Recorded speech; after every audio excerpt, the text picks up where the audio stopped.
Last week, a dengue fever education and community outreach operation began in Kailua, Kona.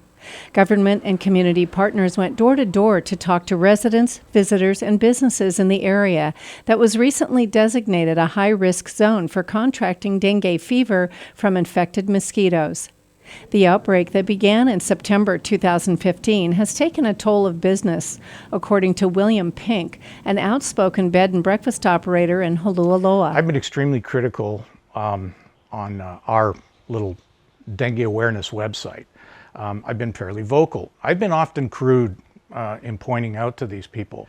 I mean, here in Kona, for example, the Chamber of Commerce didn't get a call to let them know that Kona was going to be designated a red zone. You know, well, now they're addressing the issues down there and taking care of things and whatever, but that left the business community there stunned. That is not the way to conduct this thing.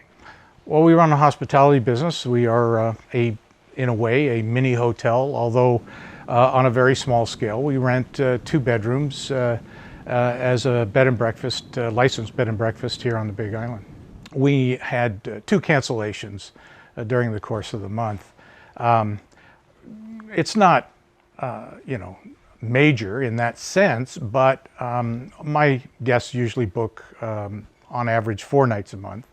So, that's sort of 7 couples during the course of the month, thereabouts. So I lost 2 couples, 4 people that were guests, one of them for a week. And of course, that happened as soon as they discovered that there may have been dengue on the Big Island. We tell our guests about dengue. We explain to them the circumstances and that it's been 2 to 4 people catching dengue weekly on the island, and that there are certain areas that have been classified as hot spots, and we try to stay abreast of that and point that out to them just so they know, and suggest that it doesn't mean that they shouldn't travel unless the area is specifically closed by the county, but that they should be smart and use precautions, put on DEET, and try to enjoy themselves when they're here. This attitude of trying to not be as noisy or as loud about the situation by state officials is, in their view, an attempt to protect the economy by, it's not that bad. Well, it isn't that bad, but it can be. And if you sweep it under the rug, it keeps coming back. I don't believe that the government is trying to eradicate the mosquito. I think the government is the county, the state, the governor. They're looking at it with their very tiny workforce as simply containing and trying to eliminate the mosquito in and around the area of an infected person. But I have no evidence that they're doing anything more than that. They have such a small crew.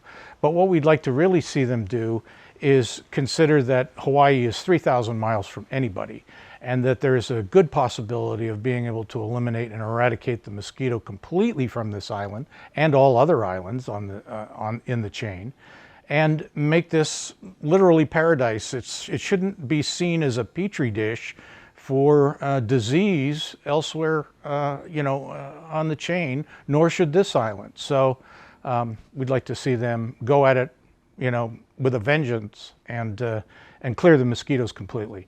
Eliminate the problem. On February 8th, Hawaii County Mayor Billy Kenoi proclaimed a state of emergency due to the dengue fever outbreak on Hawaii Island.